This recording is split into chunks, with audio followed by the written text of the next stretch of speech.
खबर शामिल करते हैं पाकपतन से। सैयद हसन अब्बास बुखारी की रिपोर्ट के मुताबिक पाकपतन इलाका थाना चकबैदी नवाही गांव शामकोट में घरेलू रंजिश पर मुलजिम की फायरिंग, ससुर, साला और बीवी कत्ल।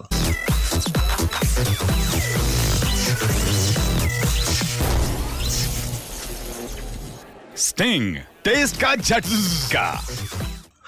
थाना चकबैदी के इलाका शामकोट में जहीर बलोच नामी मुलजिम ने घरेलू रंजिश की बिना पर पिस्टल से फायरिंग करके अपनी 30 साला बीवी आमना, 22 साला साले साकिब और 55 साला ससुर गुलाम फरीद को कत्ल कर दिया और मौका से फरार हो गया।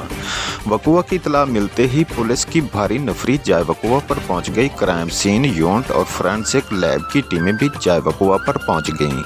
शवाहिद इकट्ठे करने में मसरूफ डीपीओ पाकपतन तारिक वलैद भी वकुआ की इतला मिलते ही जाय वकुआ पर पहुंचे। क्राइम सीन का जायजा लिया, मकतूलीन के वर्सा से तज़ियत की।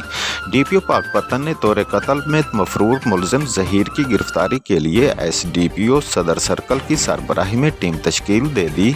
पुलिस टीम को मुलजिम की जल्द गिरफ्तारी का अल्टीमेटम दे दिया। मफरूर मुलजिम की गिरफ्तारी के लिए पुलिस के छापे जारी।